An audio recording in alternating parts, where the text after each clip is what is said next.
If you've been watching LD Expert Live or following us on social media, you might be wondering what it's like inside the doors of Stowell Learning Center. Today, you're going to get a peek behind the scenes. You'll get to hear from some students and their moms about what it's like to do cognitive learning therapy, how they've grown, and what they've learned about themselves. You'll also get to see what some of the activities look like and why they make the changes they do. This is LD Expert Live.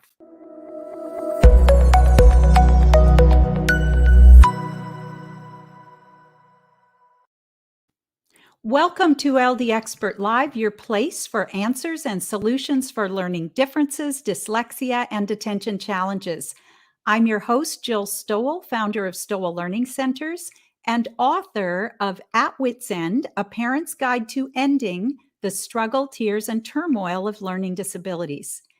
This book will help you understand why some bright children and teens struggle in school and what can be done to change that permanently. To get a free copy, go to parentsatwitsend.com. Let's say hello to Lauren, our moderator and the Director of Clinical Growth and Operations at Stowell Learning Centers. Good morning, Lauren. Good morning. Hello to everyone who is out there watching us live. Let us know that you're here and where you're checking in from. We love to see all the places all over the country where people are viewing us from. We're going to be talking with some students and their moms today about changes that they wanted when starting with us and the changes that they've seen in working with us. So if you have a struggling student, share in the chat one thing you would love to see change for your child. And Lauren, last week, you did a peace meeting, our parent support meeting, and it was an executive function workshop. And I would love to hear about that.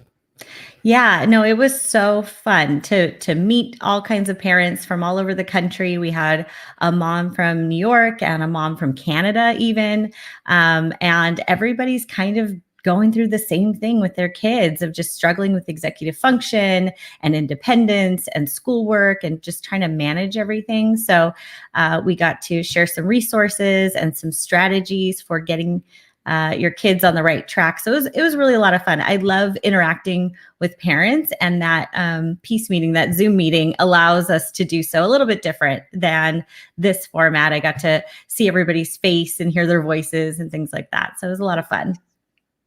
Nice. Well, so yeah, and for today, I was just going to say, so, for today, for questions and comments, go ahead and post in the chat and we'll answer those as well. So looking forward to that. Perfect. Thank you, Lauren. I just love what Lauren is doing with the Peace Parent Support Group, because in addition to your child getting the help he or she needs to really thrive, we want to embrace parents. You are the real key to your child's success, and we want to provide a place where you can learn and grow and feel supported too. At Stowell Learning Centers, we are on a mission to change public perception of learning differences and attention challenges. I have just finished writing a book, it's not out yet, called Take the Stone Out of the Shoe. If you are trying to run with a stone in your shoe, it's going to be difficult. No matter how many special lessons or accommodations you have, it's going to take longer and be more difficult for you to run than it needs to be.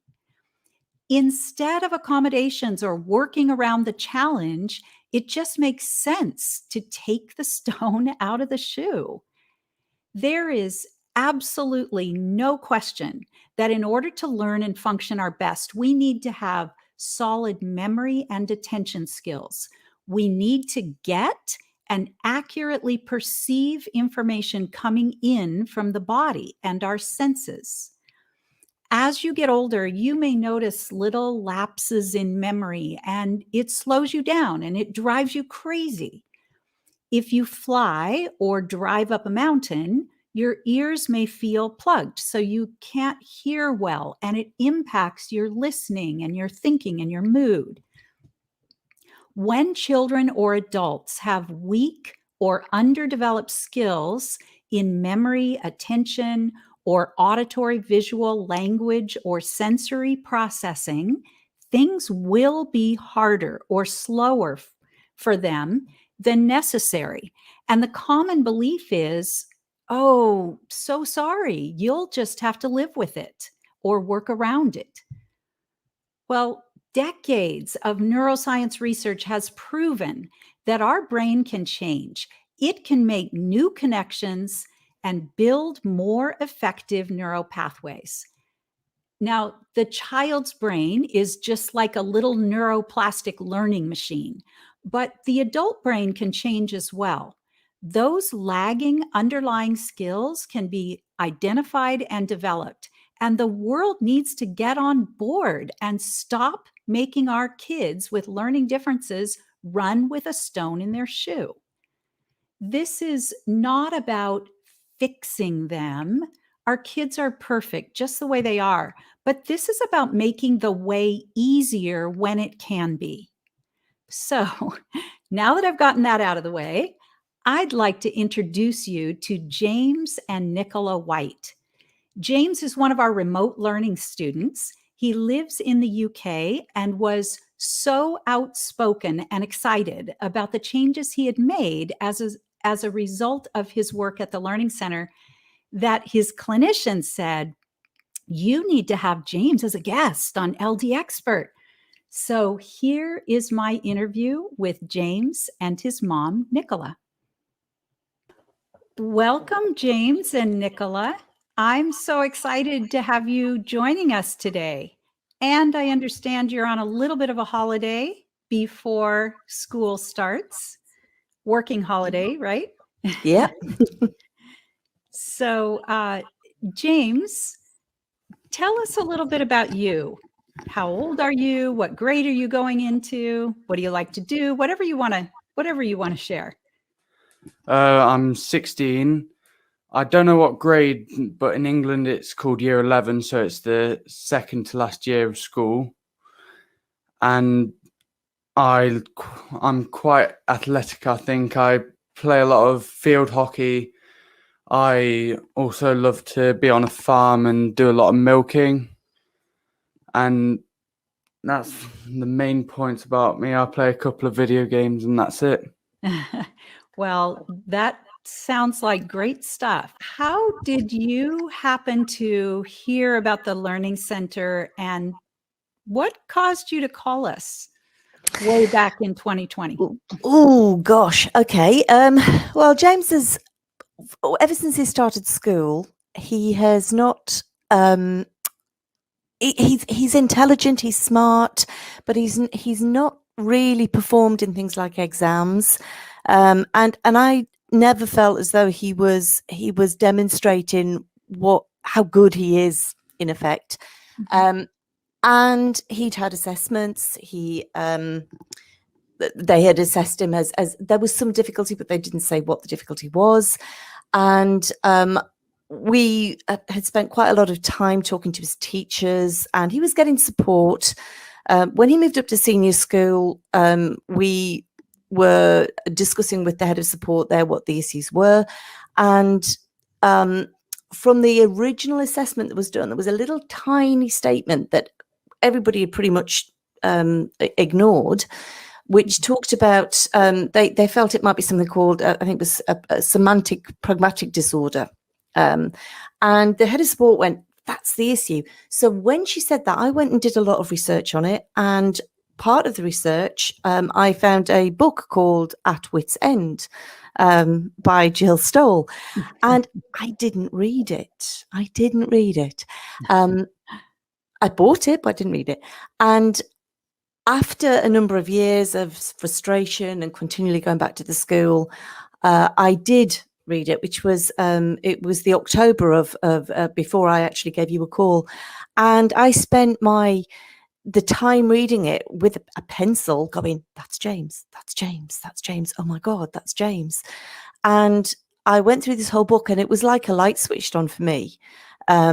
And I then spoke to my husband and said, look, I've read this book. It's really cool. And, would you like to read it? And he said, yes, he did. He read it. And in the meantime, I was trying to find the same solutions in the UK. And I could find lots of little solutions and lots of parts of it, but nothing that pulled it all together. And when he'd finished reading the book, I said that to him, and he said, well, okay, that's fine. We'll take him to America, then take him to the Learning Center, and we'll see where we go from there. And we arranged to have the sort of meeting. We contacted you and went through the sort of assessments, the preliminary stages, etc. And we were planning to come to LA in the April of 2020, and a little thing called COVID hit, and we couldn't travel. So that's how it all started with us.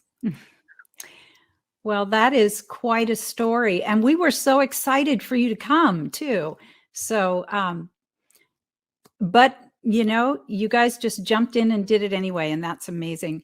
So, James, if you can remember back to that time when you first started at the Learning Center, are there things that you remember that you wished were easier for you at that time?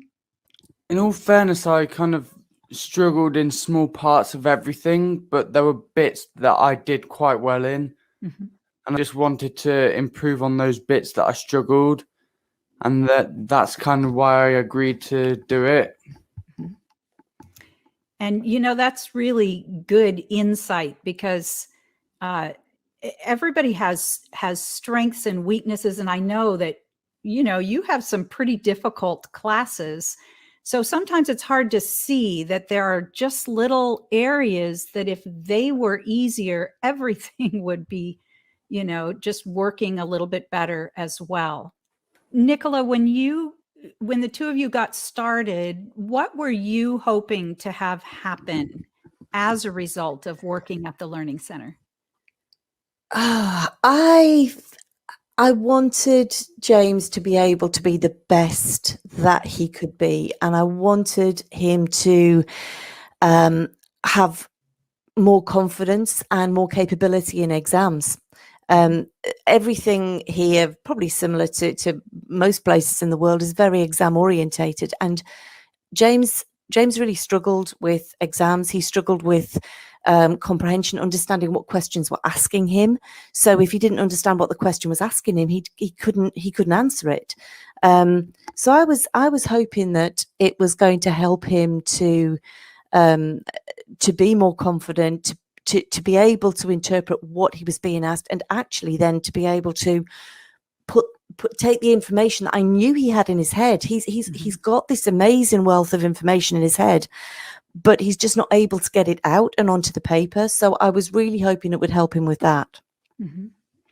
And, you know, James mentioned that he's really good at a lot of things, and there are these little bits that just weren't working that well for him. And actually, you know, both of you have a really true assessment of what was going on. And so, James, you worked with a number of different kinds of programming at the Learning Center. Yeah. We did core learning skills, you know, all those activities to integrate retained reflexes that were causing interference to being fully focused. And I think you guys kind of worked on those activities together, right? Yeah.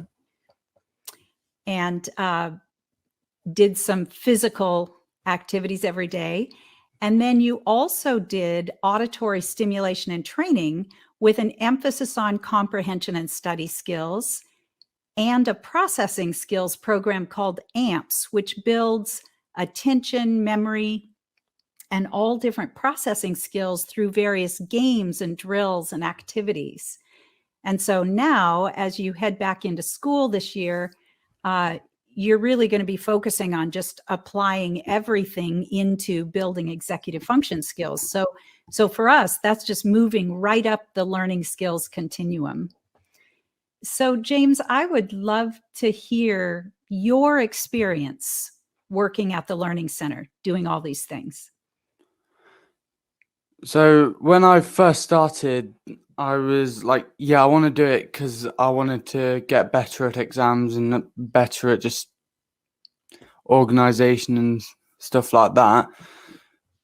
but I was like, it's most likely just going to be another one like the schools. It's just boring. It's old fashioned. But no, it was the first day. I was expecting someone just to come to the call and just be like, okay, you're doing this, this, this, and this. But no, Liz was interested. She was quite excited. She was fun. And so when I started, my mum was like, if you don't like it, you can go. But as soon as I met Liz, I was like, I want to stay doing this. And that's kind of what got me through the program, because I'm not a big fan of stuff like this, but having such a fun experience within it just kept me coming back for more.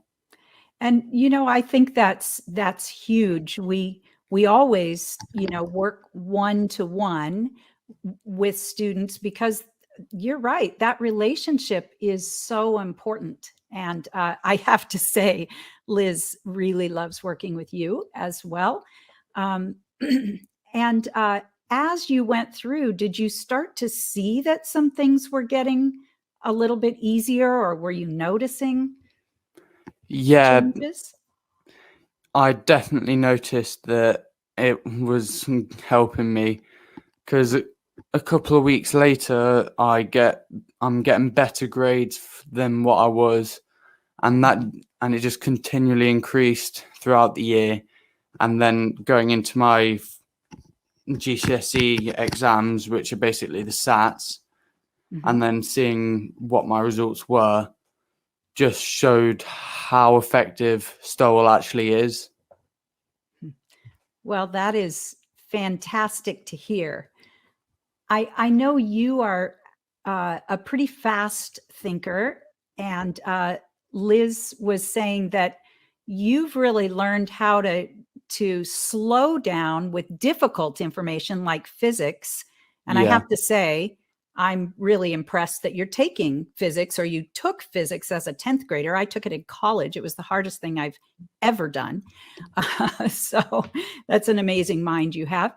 But she was saying you've learned how to, slow down your thinking, really visualize more accurately what the information is saying. Have you noticed changes when listening to lectures or studying or even taking tests? Yeah, like a couple of years ago for tests and in lessons, I could only focus for 20 minutes to half an hour. But for the last 2 years, so when I kind of started Stowell, from then on, I have been able to go through the entire hour of my lesson, and then I'm able to go through the entire hour and sometimes 2 hours in my exams. Wow, that's fantastic. Well, I know you are a really busy guy, and you've got sports, and you have really difficult subjects. You've dedicated a lot of your time to the Learning Center. Has it been worth it to you?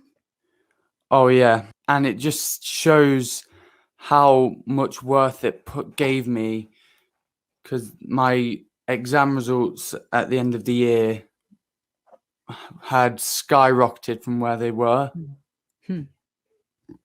That's fantastic. Well, Nicola, we were so excited when we thought you and James were going to come to California so that we could meet you and work with you in person. And then, of course, 2020 took care of that. So even though you couldn't come, you just jumped right in there and got going anyway. What was this process like for you and James, working together and doing distance learning? It was tough. It was tough in the sense that the amount of time that we committed to it, that we chose to commit to it, was quite a lot, and it meant that we were starting early in the morning. So we were getting up at sort of 6 a.m. to try and get the work done in advance of school. So James has to leave at 7:30 in the morning. So we were getting up to do the exercises and to do some of the work that we planned with Liz on a morning. So that was a little bit tough. And then obviously we had 3 hours a week with Liz as well, which was great. That was on an evening. So the thing that I think we found a little bit difficult was the time zones, the difference in time between the US and here, because it gives us a very limited amount of time. And particularly after a school day, James gets very tired. So that was a little bit of a struggle. But the amount of he never said he didn't want to do it. He never said no. And he never really kicked back on it, because a lot of it was so much fun for him to do.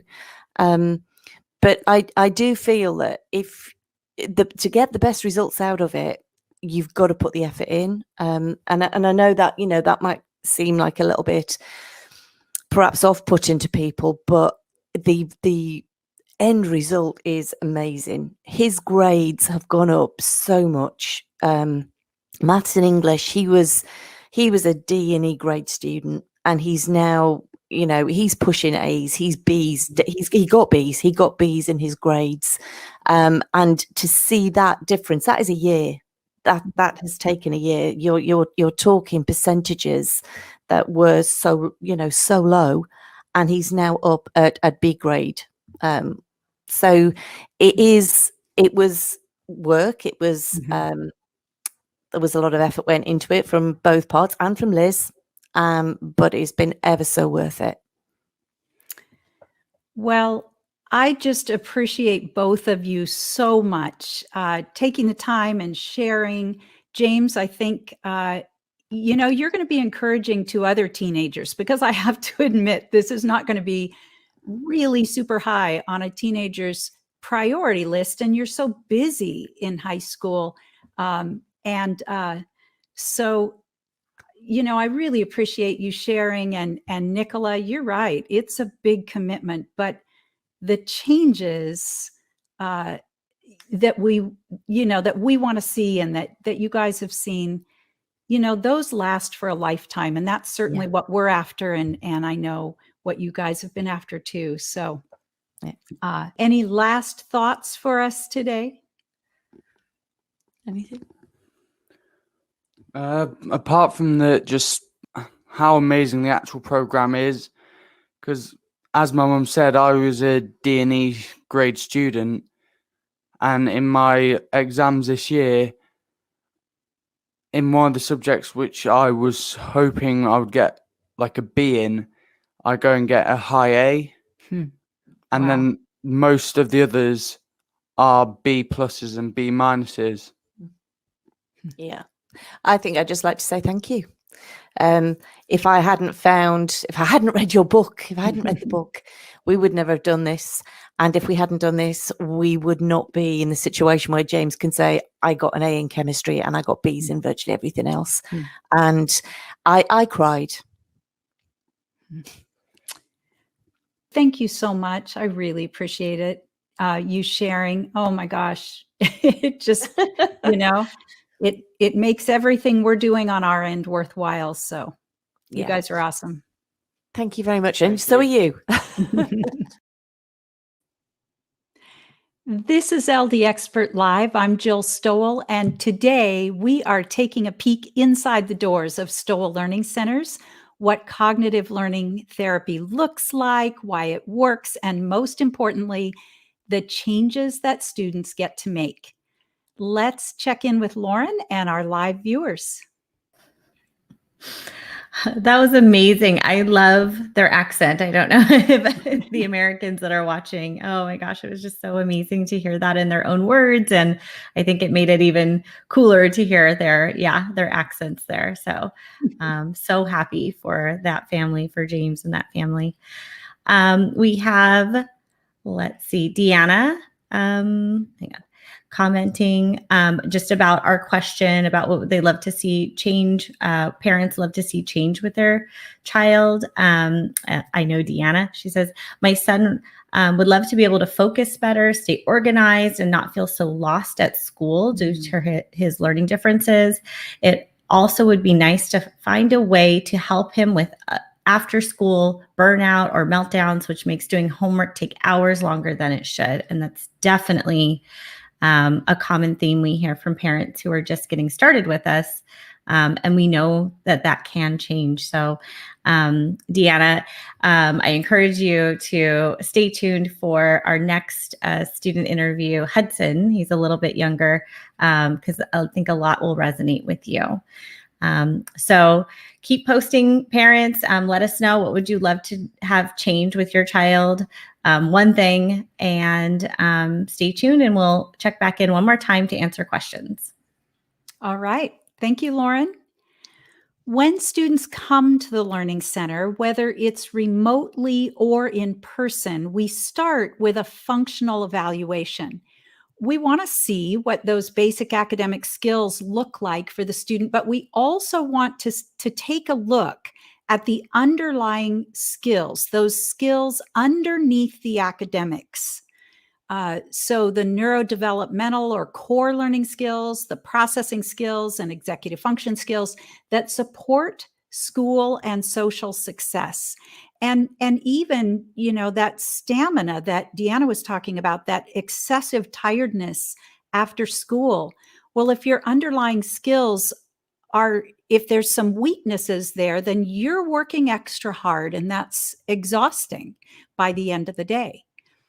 And so once we've done our functional evaluation, we put together a cognitive learning plan that is very specific to each student, because as you saw with James, each person has their own unique set of strengths and challenges. The programming that we do often doesn't look like school. We may be doing physical exercises to integrate retained reflexes or build body and attention control skills. We may be doing activities that look like games or drills to build the processing skills and processing speed. Many students work with a headphone and microphone to actively stimulate the auditory system. Before we get to our next delightful young guest, I'm going to give you a quick look at what some of our students are doing at the Learning Center.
If you have questions about anything you saw there, post in the chat, and Lauren and I will answer them after we visit with Hudson Warries and his mom, Christine. Hudson is 11 years old. When we tested him in October of 2020, we found exactly what his mom suspected, that he was very bright and dyslexic. Hudson is also a remote learning student. He lives in Indiana, but he did get the opportunity to come out to our Irvine, California center and work with us in person for a few days this summer, which was really fun. Hudson has absolutely embraced his dyslexia and who he is. He has inspired and educated his class about dyslexia, and I think he'll inspire you as well. Here's my interview with Hudson and Christine Voorhees. Welcome, Hudson and Christine. I'm so delighted to have you on our show today. Hello. Thank you. Thank you for having us. Well, it's really great. And Hudson, I know you just got home from school, so thank you for coming in here and doing this. You're welcome. So, you are a pretty inspiring guy. I hear that you have something in common with a lot of famous people. What is that? I have dyslexia. Who is your favorite famous person with dyslexia? My favorite has to be Tom Holland, the actor who plays Spider-Man in the Marvel movies. You know what? I thought you were going to say that. Well, one of my favorites is Walt Disney because I kind of grew up with Disneyland. So I love that creative dyslexic brain that came up with that amazing place. Mm-hmm. So, Hudson, what is dyslexia? Dyslexia is a learning difference, not a disability. It's where the brain is wired to handle information differently than other people. That is a great way to say it. And, a lot of people think that everybody with dyslexia can't read. Would you say that's true?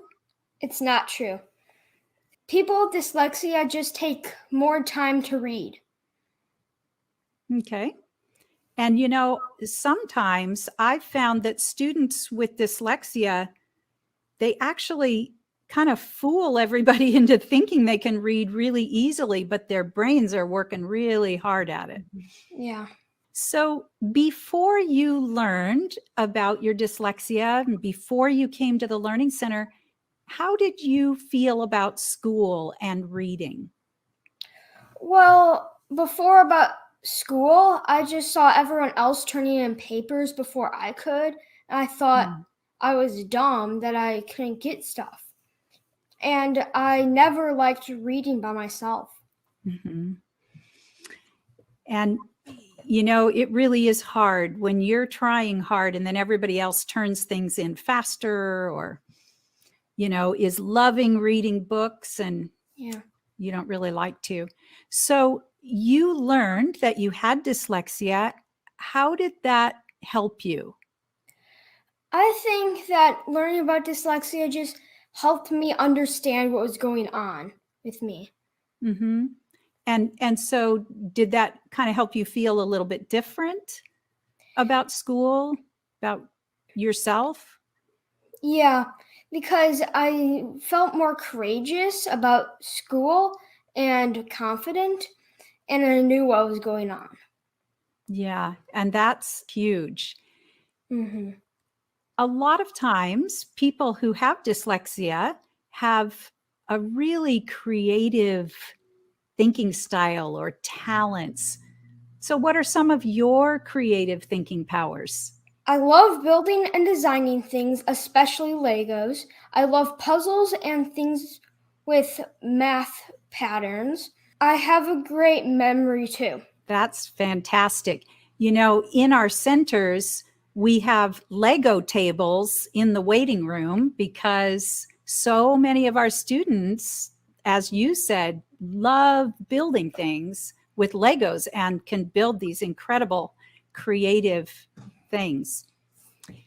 So when you learned, Hudson, that you had dyslexia and I think you and your mom just really started, studying about it and learning about it. And I think you got so inspired or empowered that you wanted to share with other people about it. So tell me about, creating your PowerPoint and who you shared it with. Well, at first, I didn't share it with my class, so it was just kind of like a secret. But we were reading a book in class where this kid couldn't read, and a student came up after lunch and said to the teacher, "Does he have dyslexia?" And I overheard that, and I wanted to share it with my class. Wow, that is very cool. And how did the class respond? I think they were just shocked. I am sure that you have helped other kids and maybe even your teacher a little bit to understand kids who are smart but struggling with some things. That's fantastic. So, Hudson, you've been working with Caitlin and Eloy at Stowell Learning Center in Irvine. What is easier for you now than when you first started? I love reading on my own now, and writing has become a lot easier. Wow, I love hearing that. Do you have any favorite books? Is there a favorite story that you have? No, I have lots of favorite books, though. That is fantastic. This summer, you even got to come out and do a few sessions in person at the Learning Center. How was that? That was good and better, so I could actually do some stuff like the exercises in instead of just in my basement. Yeah. Well, you guys have done great doing it remotely, but we always love it when we get to get face to face with students. So I know they all had a good time meeting you. Mm-hmm. And I have to ask, what fun things did you do while you were out here in California? I know we did go to the Aquarium of the Pacific. Nice. So, Hudson, what would you want to say to other kids or even adults with dyslexia? It's not that you can't read or write, it's just you do it differently. Having embraced your dyslexia and learning about it, I feel like, it really helped you to feel better about yourself, to recognize that you're not lazy or, you're just as smart or smarter than your classmates. It's just that you think about it a little bit differently. And having worked at the Learning Center, some things changed for you. So things are getting easier, right? Yeah. Well, Hudson, thank you so much for sharing with us. Christine, I can see why you're so proud of Hudson. Give us your perspective on your journey with Hudson's learning and experience at the Learning Center. Yes, we are just impressed with everything that has happened it's been less than a year that Hudson has been a part of Stowell, and to see that we were tested at the end of October or evaluated, and then to begin his Zoom sessions with his clinician the beginning of November, and to see that he had already progressed and changed within less than a month. He went from being a very reluctant reader out loud. He would not read aloud at all, even when asked by us at home. And I know that at school, it really bothered him if he was called upon, because he knew that he was not able to read well. And within less than a month's time, he was reading fluently out loud. He was reading with expression in his voice. He was pausing at the punctuation marks, which he had never done before. He would string the sentences together when he would read aloud from a book or a passage. And we saw that was our first glimpse at the change that was occurring. And we couldn't get over that in itself. That was such a huge change in such a short amount of time. And then from there on out, it was little things such as his handwriting was improving and his cursive was becoming so legible and really turned beautiful. And he just, one of the first, even before reading, his fluency out reading aloud began to increase and become better. That first week after he was tested and we received his diagnosis, he went back to school, and his teacher said right away that he seemed so relaxed and confident with himself. And that alone was a gift that we knew he needed to be able to have going forward, that he was able to then look at school as something that he wasn't fighting against, but that's something that he could work through. And he knew what was in front of him. He knew that he has dyslexia and dysgraphia, and that it wasn't that he was dumb because he felt that way. And we didn't even realize he was feeling as frustrated as what he was.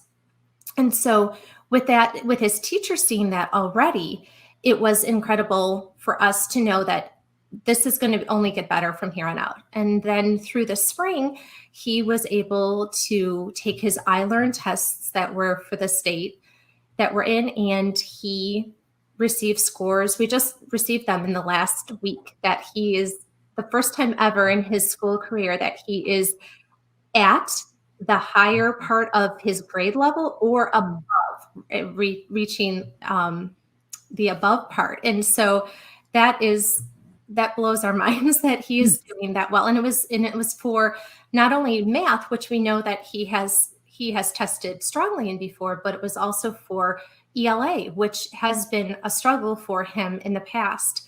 So that has been a wonderful, just incredible process in itself, just to see the change within just a few months' time to now going on to almost a year anniversary of being with Stowell. Wow, that is so wonderful to hear. Congratulations, Hudson. It sounds like you're doing great.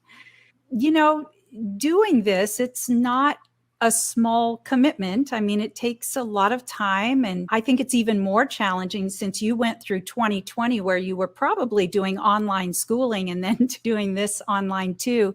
But Hudson, let me ask you, do you feel like this has been worth the time that you've spent on it? Because it's like a little extra bit of homework, huh? Mm-hmm.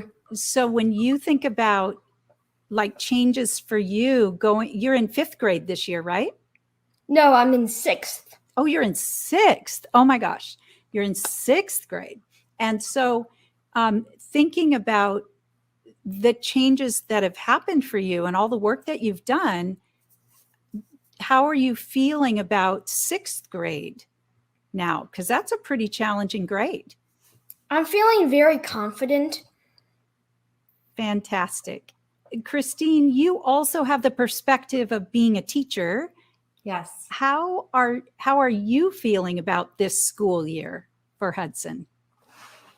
I'm feeling extremely, I think, at ease as both a mom and a teacher, because this is the first year that we have entered a school year knowing. Last year we found out at the end of October.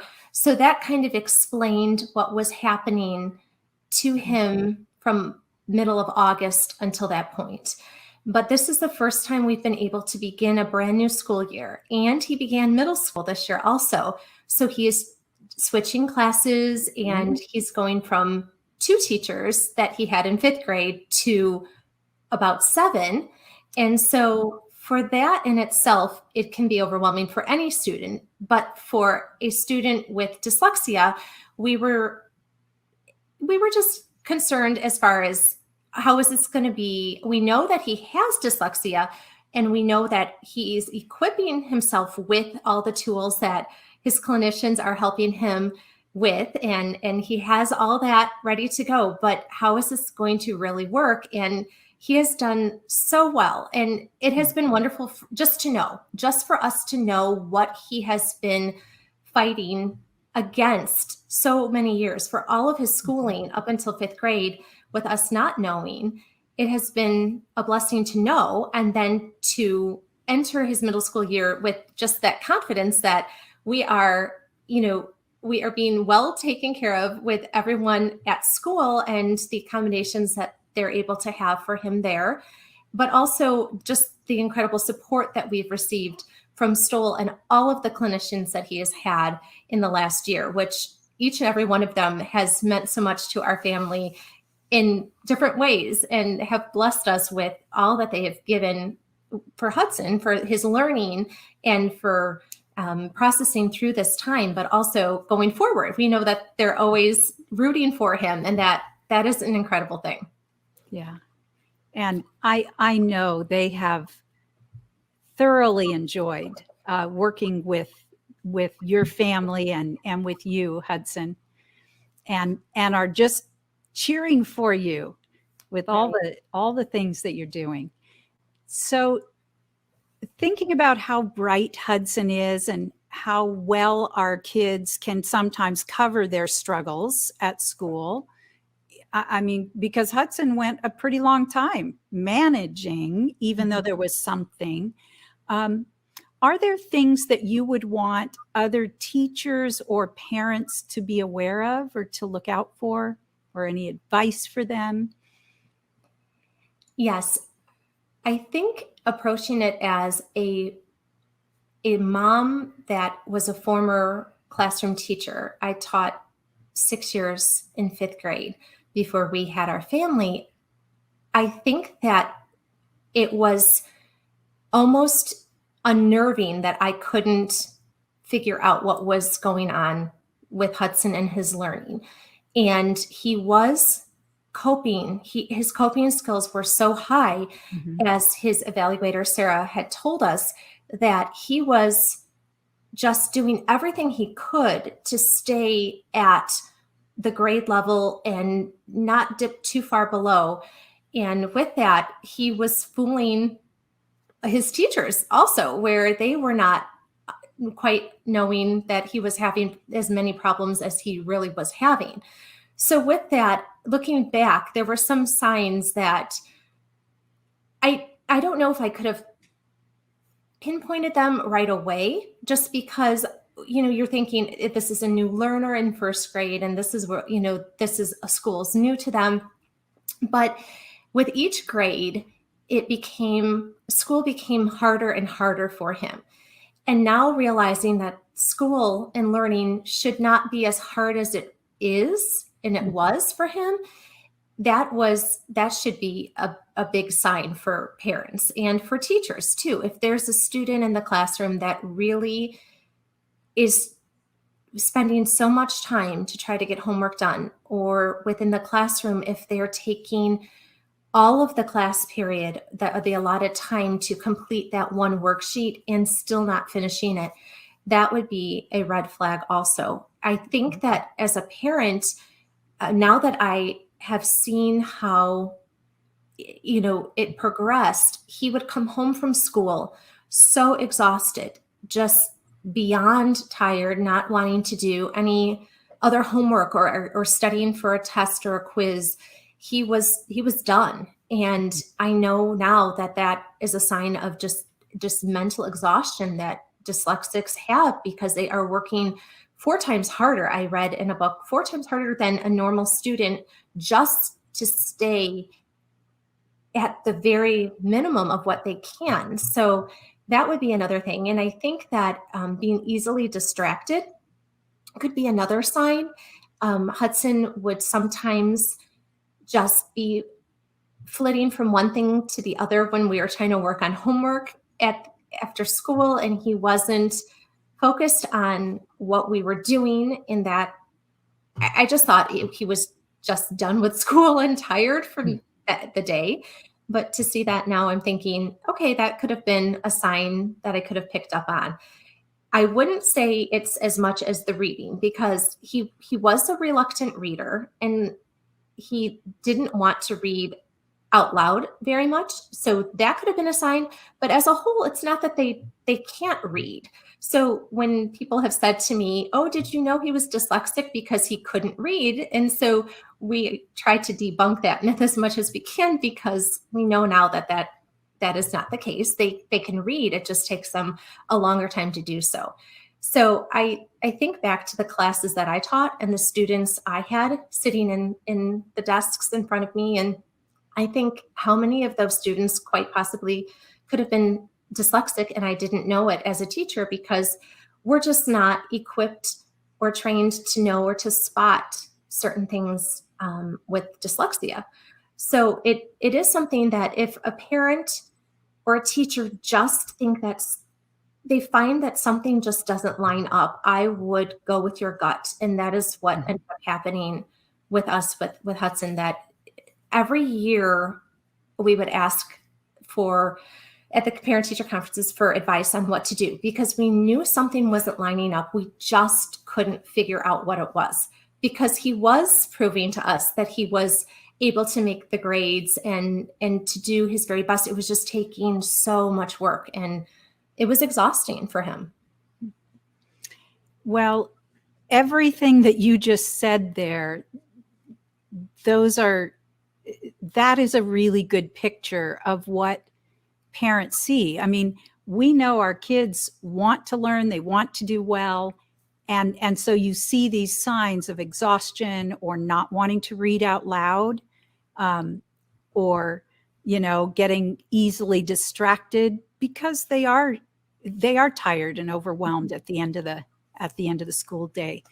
Well, thank you both so much for being here. Hudson, I have to ask you, so listening to what your mom was saying about how things were, when you're doing homework now, how do you feel about homework? Have you had very much so far this year?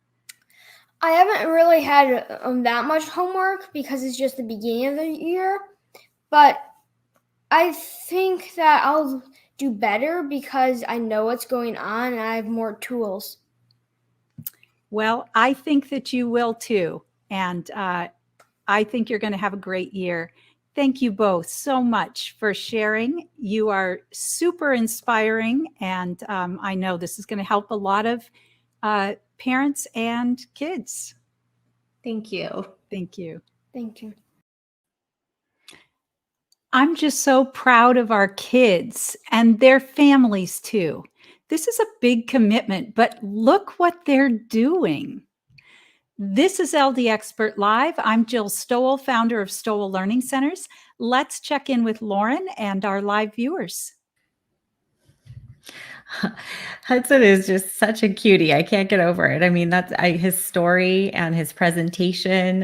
He shared that with our staff, and it was just, amazing to see that confidence. So, I can't get over that. It's just great.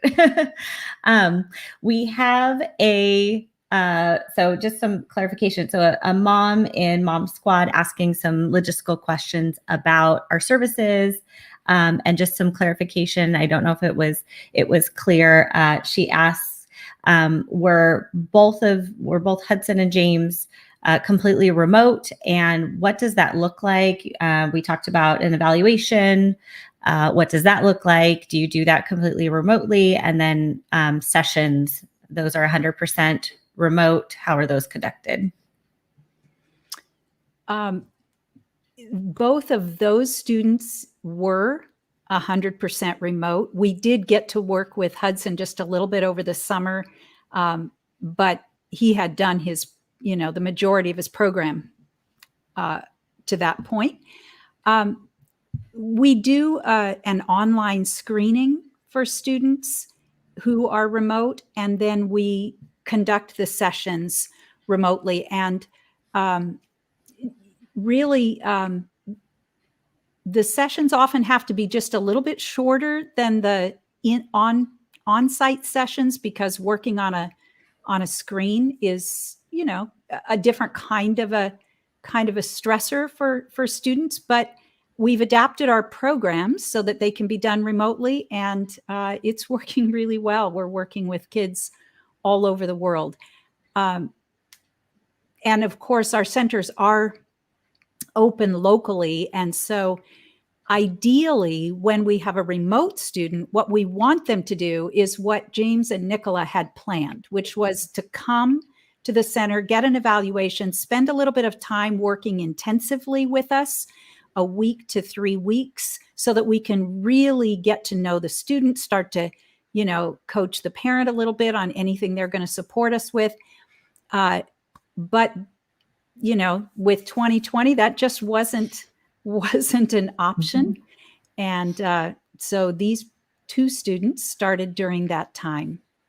And then, of course, we have on-site sessions, and so our centers are very busy with our kids who are able to come in person to do their programs. Okay. We have Marav, if I'm saying that right. How early can a kid get evaluated for dyslexia?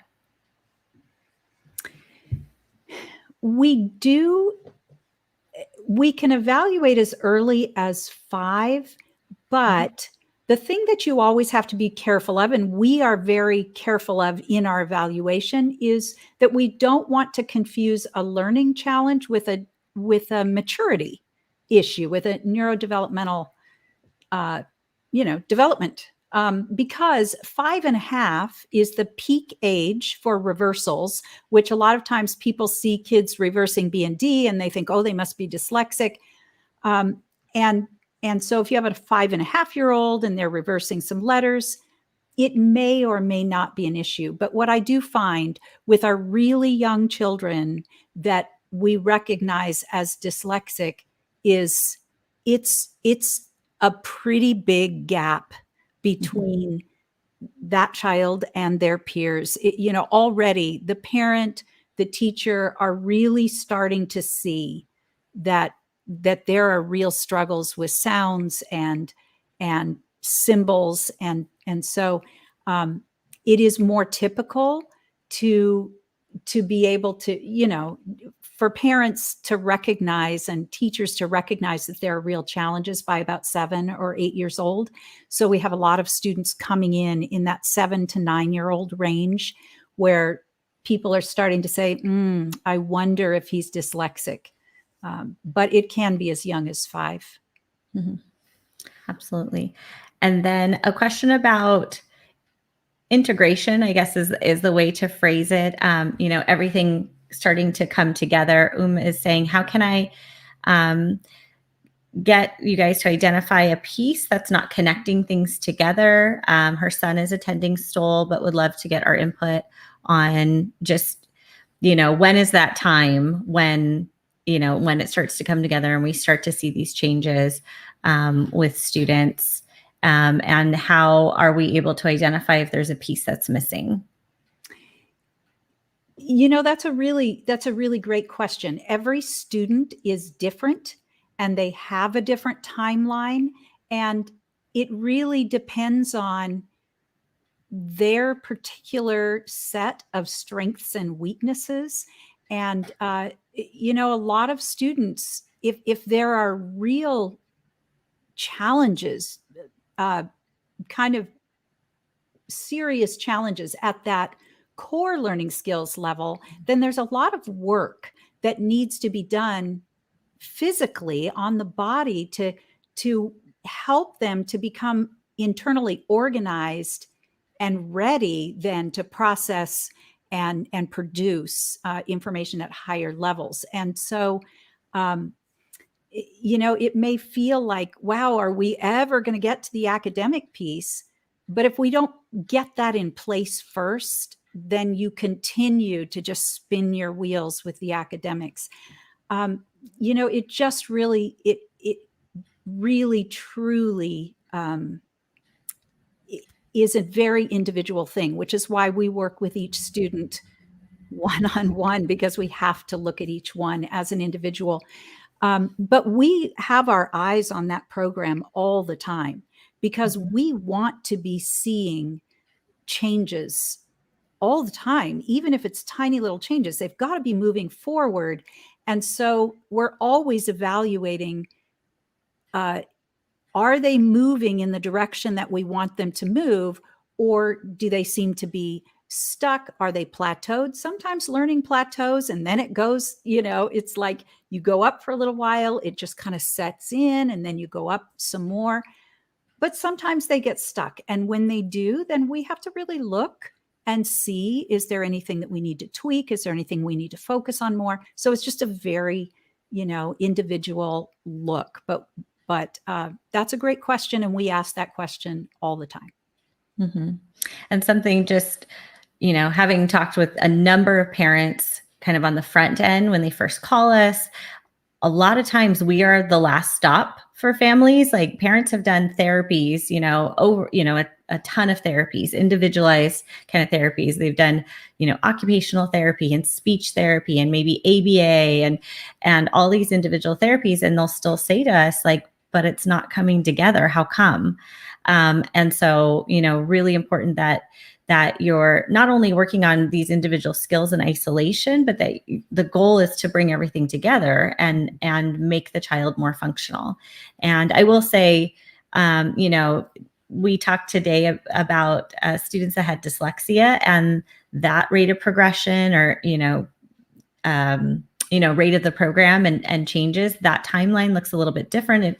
When we have students who are on the spectrum or have ADHD, profound ADHD, sometimes that progression looks different because the skills are just different and what's impacted is different for each student. So that also causes a lot of variation as well, just kind of what they're coming in with when they get started with us. So and then we have a past guest on our show, twice past guest, Alexandra Dennison, saying, love hearing the success stories right from the kids. So thank you. She's been on our show before. She's a cognitive consultant. She also works with a lot of families in that beginning part, like trying to find the right resources, find the next step to get the child help.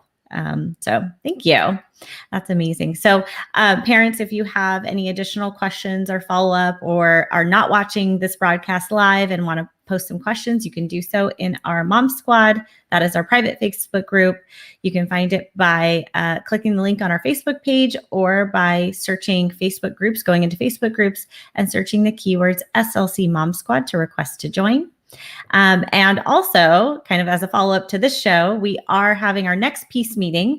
Our parent support group meeting on October 14th is going to be all about dyslexia. We're going to talk about the challenges, the underlying skills that are involved. There's actually 7 different types of dyslexia. We're going to kind of dive into that and why each one is a little bit different and how you approach each one in correcting those underlying skills, because different skills are involved.